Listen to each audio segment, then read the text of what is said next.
Basketball is theatre. Acrobatics, drama, and poetry.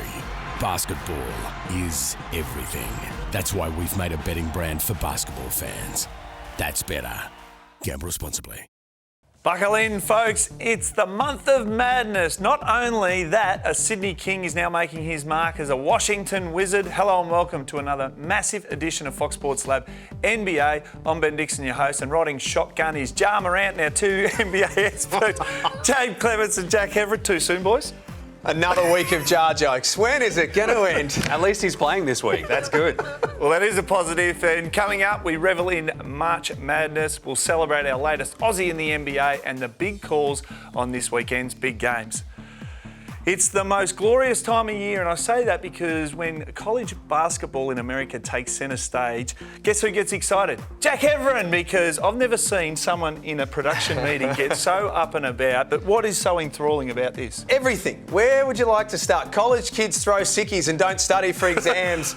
People have days off work. They spend months on their brackets. It's just cool, and you don't even really need to know a lot about college basketball to get involved in March Madness. The thing I love most though, James, every game is an elimination, so there's no best of threes or fives. If you have a bad day, that's curtains. How good are knockout tournaments? It's the best part. Your hopes can be uplifted and then dashed quick as you like, and it's the best part of it, I think, is the, as you hit on there, Jack.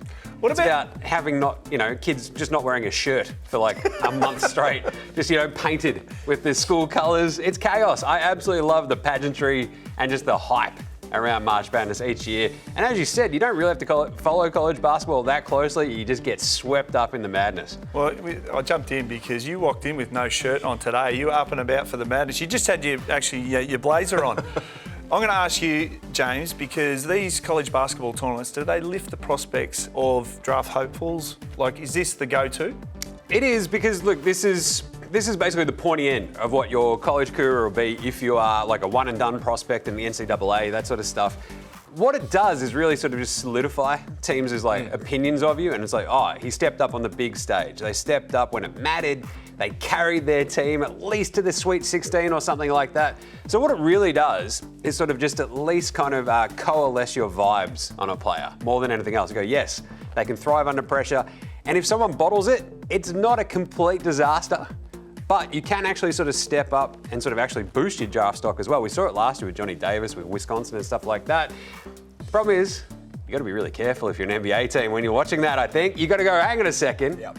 How much scouting have we put in? How much work have we put into this guy? Are we actually going to draft them? Are we being sold a false bill of goods just because they went absolutely ham in the NCAA tournament?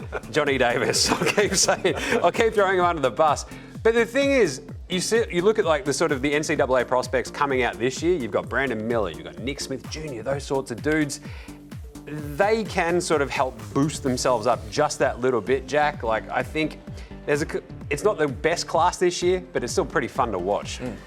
Can I borrow one of James's lines? You can. Could they boost up the draft? Will they? No. Mainly because I think the top two are absolutely locked away. But I think if you're watching as a fan, I think you know that with Miller or Smith Jr. at 3 or 4, you're going to get a real blue chip prospect. So I push back on this with this because Brandon Miller has been so good for Alabama, and Alabama have looked pretty impressive. He could pretty easily just be like the, in the eye of the beholder. He was the last thing we saw. Like, Scoot Henderson's been shut down in the G League. Brandon Miller's out there for a 1 seed, absolutely crushing into this tournament. If they go on to win it, you might just go, oh, we like the sort of upside of a Brandon Miller. He's got the length, he's got the shooting, he's got the size. He's the exact sort of prototype for like a Jason Tatum-esque kind of dude, right? And if somebody talks themselves into it, then it's like, oh, wow, we saw him do it at the tournament. We saw him step up when it mattered for Alabama. He might just scoot ahead of Scoot Henderson. Pardon the pun. Jack, who's your favourite college team to watch? I like Alabama. This time around, I like them. They're the number 1 seed for a reason, so I haven't exactly jumped off a building here, but they are the best offensive team in the Sweet 16 and now the Elite 8. Defensively, they're pretty strong as well. I think they're going to be pretty hard to beat, James. Yeah, I like looking at Houston, another 1 seed. Yeah, a bit of a rough one, but give me the Spartans, Michigan State. What does it go? January, February, Izzo, April. That's what he does. All he does is take Michigan State, the Spartans, to basically into as far as he can in March. And I love it. Let's go Michigan State. Well, I'm telling you, you two boys are up and about. What a fast start, and may the March Madness continue. The betting brand for sports fans. That's better. Gamble responsibly.